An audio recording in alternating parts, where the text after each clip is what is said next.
isn't bad at all. My friends, welcome to Once Upon a Pipe. I am not in my usual place of habitation. Instead, I am in Louisville, Kentucky. And what's the name of this park called? Moss Garden. I'm in Moss Garden. Beautiful little spot. And I'm in the shade, just off the beaten path. There's a deck that is built around these trees. Look at that. Got a special guest with me today. Isn't this gorgeous? All right. Well, hang on a second. I'm going to get set up and grab my coffee and my Bible, and I'll be right with you.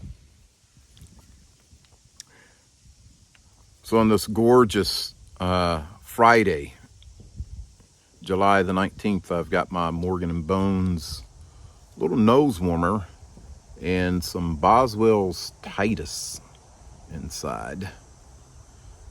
Should have had Titus yesterday, but I've got it with me today, and got some bees buzzing around me. Hope I don't overreact to that.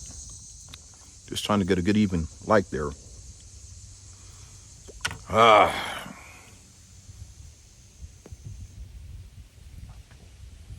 This is so nice, my friends. Hope you can hear me okay. So my wife was asking me, what were you asking me, wife? What are you going to talk about today?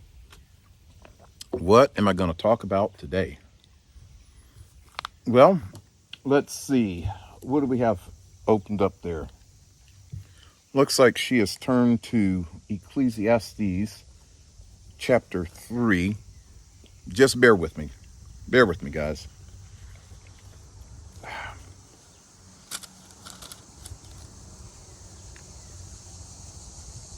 Got to get the right tools for the job here. Probably very familiar to most of you. At some point you've heard these words, probably, whether it be from the Bible or from an older popular song. Ecclesiastes 3 says, "To everything there is a season and a time to every purpose under the sun. A time to be born and a time to die. A time to plant and a time to pluck up that which is planted. A time to kill, a time to heal. A time to break down and a time to build up. A time to weep and a time to laugh. A time to mourn and a time to dance. A time to cast away stones and a time to gather stones together. A time to embrace and a time to refrain from embracing. A time to get and a time to lose. A time to keep and a time to cast away." Verse 7, "A time to rend and a time to sow. A time to keep silence and a time to speak. A time to love and a time to hate. A time of war and a time of peace." Man, thinking about that, I'm going to tell you why that, I'm going to mark that. So, Amy, you were asking what am I going to talk about today? Well, let me say that I was reminded a couple of Sunday evenings ago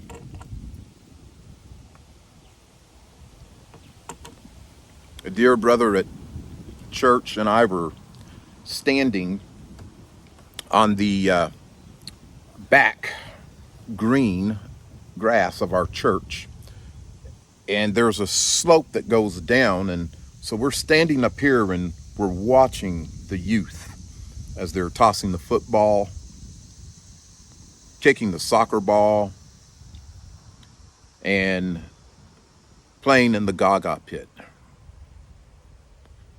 And we just looked at the energy, and Brother Swain, as he was looking at them, kind of leaned toward me and he says, you know, Johnson, there's a time to let go. And I said, oh.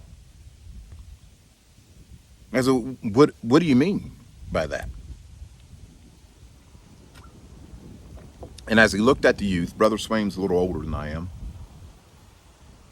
He was just reminiscing about how he used to be able to throw the ball and get out there with his grandson and just throw, and it wouldn't hurt. He could just do all of that stuff.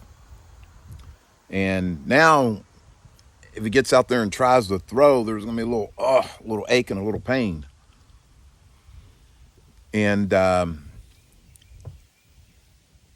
he just can't do what he used to do the way that he used to do it. And I thought, oh my goodness, that's me. But I didn't realize that because that was Sunday night. 2 days later, on Tuesday night, two of my sons had their soccer challenge, and they have to go through a battery of stations that will generally exert some type of physical energy from them.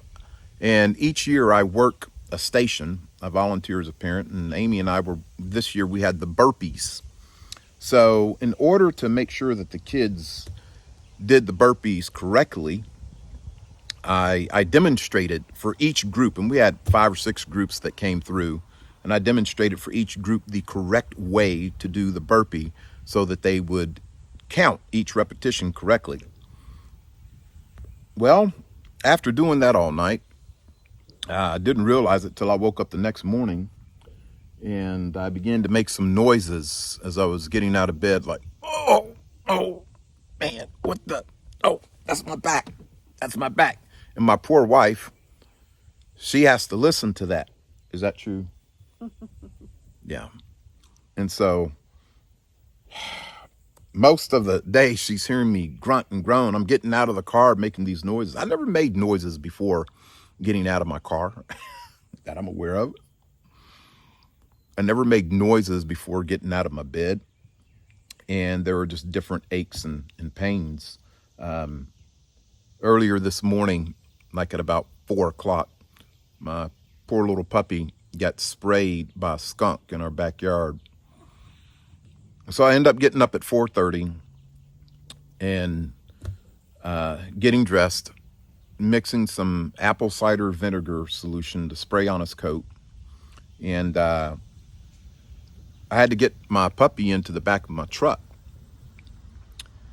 You need to tell him this isn't such a small puppy. Yeah, well, he's not a small puppy. Junebug is, 100 pounds. yeah, it's about 100 pounds. But he can only put his paws on the tailgate, and he wouldn't jump up into it. So I had to pick him up, and I bent down to pick him up and put him in the back of the truck. And instantly, when I came back up, the left part of my back just wrenched. Instantly, I felt like someone punched me, and so I've walked around with that ache and pain. In fact, it was so bad I ended up making an emergency call. My wife said, "Oh, you better call Dr. Alex." And most of the time, I would kind of debate. Well, I don't know, Amy. I don't know if I should do that. You know, let me just wait and see what happens. That's my normal response. Today, this morning, I was like, "Yes, ma'am." I'm calling. I'm going to text Dr. Alex right now, and thank God he was able to get me in at 7:45. But He's our chiropractor. He's our chiropractor, and he does an excellent job. And when I got to Louisville this morning, I made sure to text him and thank him for generously getting to work early in order to take me in before his regularly scheduled patients. But Brother Swain has a lot of wisdom. And Ecclesiastes has a lot of wisdom for us. Are you going to finish telling him the story about the dog? No, dog story's over. uh, Well, he washed him off at the car wash. yeah, I took Junebug to the car wash to get the apple cider out of him, and then, I used the car wash brush on him with all of the foamy soap, and got that out of him. Then I put some doggy shampoo, and I got most of that out, but my time ran out, so some of it's still in there. Then I took him for a long walk so he can dry off. But Ecclesiastes has a lot of wisdom. And in that Ecclesiastes chapter 3, when it says there is a time and season, a season. Is that what it said? A season for everything, right? Ecclesiastes chapter 3, verse 1. To everything there is a season in the time, to every purpose under heaven. And Brother Swain, when he was saying, there just comes a time you have to let things go, what he was saying is that there comes a time in our lives where it does us good to accept where we are as a season. I'm in a midlife season, would you say? I'm in my mid-50s. So I'm not in my 30s, I'm not in my 20s, I'm not in my teens, like the kids down there. In my mind, I'm watching those kids throw that ball. And I'm thinking, yeah, I could do that. But that's not the season of life I'm in. I'm a grown man with 5 kids. I work 5 days a week. And I'm not in that season. My body definitely is not in that season that's saying I could get out there and do all those things and not have those aches and pains, And he said, there just comes a time you got to let things go and live and rejoice in the season that you're in, because you're in that season for a purpose. God has birthed us, given us life, brought us into the world at whatever time we came in, right? So that he could use us throughout our lives, at each season in our lives. I'm in a father season. I've got 5 kids. That's the season that I'm in. I'm not that young kid out there. I'd like to think that I am, as far as my body goes, but clearly, as I think Amy will agree, Tuesday night, after doing that stuff, kind of proved I'm not in that season. She's sleepy, so she is glad to be here, aren't you, dear? Yeah. She's glad to be here, but she's just taking this in. This is such a gorgeous, cool spot, and it's absolutely beautiful. So it's okay if she takes a nap. She's had a super early day. And but anyways, when it comes to letting go, we need to embrace where we are, and this is true throughout the Bible. As God has called and used different people, they've all been at a season in their lives. You remember when Israel was looking for a new king after King Saul utterly failed to obey the Lord and was being removed and rejected by God. The Lord sent Samuel out to the house of Jesse, and way out in the field, separated from the rest of his brothers that had gathered to be looked over by the prophet Samuel, was David, who was just a shepherd boy. That was a season in his life. And then, as you know the story, if you're familiar with it, he is anointed king. And that becomes another season of his life, right? because he was chosen to lead Israel. He let go of being a shepherd boy and picked up his sword and shield and became a warrior and became a king. So I just want to give you this encouragement. If you're like me, I have no doubt there's some studs out there, 60, 70 years old, still doing 200-300 push-ups, and you're getting it. Praise God for that. But if you're like me and you find yourself in a season of life where in your mind you're thinking that you can do all those things in that young season, but your body's telling you no, you got to let that go.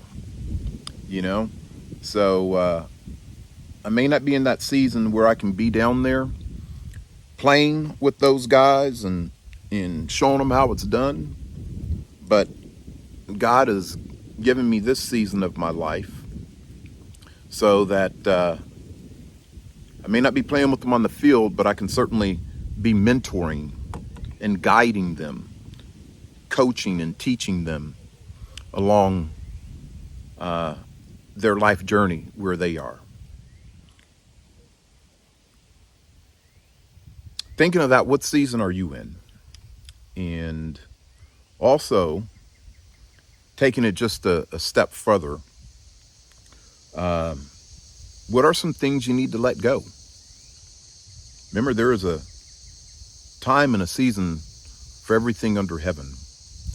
I'm talking about some physical things, but there are other things that you may need to let go. People that are bound in toxic relationships, toxic friendships, relationships that do not build you up but tear you down. And you don't let go, because you feel like, this has always been, I've always had this person or whatever. And, but you're at a stage where that relationship is to your own detriment. And just as I feel the physical pains of my body, you feel the emotional pains and scars. Is it time to let that relationship go?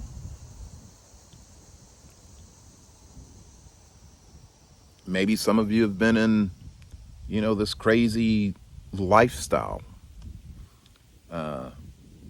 Maybe a lifestyle of irresponsibility, just kind of doing things freely without thought of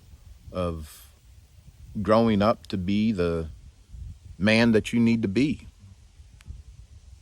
Paul says, when I became a man, I put away childish things. Letting go. What is it that you need to let go? I want to leave you with that thought. As Sherlock Holmes would say, that might be a three-pipe problem. But I hope that you will ponder that. And if you don't know, and you're maybe having some trouble seeing where you are, it wouldn't hurt to ask God, Lord, help me see, and then help me to embrace the season of life that I'm in right now. And what do I need to let go in order that I can best live my life in this season for you? I hope that's helpful to you. And I hope you're willing to do that. I hope I am willing to do that. There are a lot of you that leave comments, and I would encourage you to do so, because when you leave a comment, sometimes it's somebody else that's watching this, and it may not be anything that I've said, but it's something someone has said in the comments that rings true and helps them. So I encourage you to leave a comment, not for my sake, but maybe for the sake of others. As always, I thank you for tuning in to Once Upon a Pipe. May God bless you, and I look forward to seeing you the next time.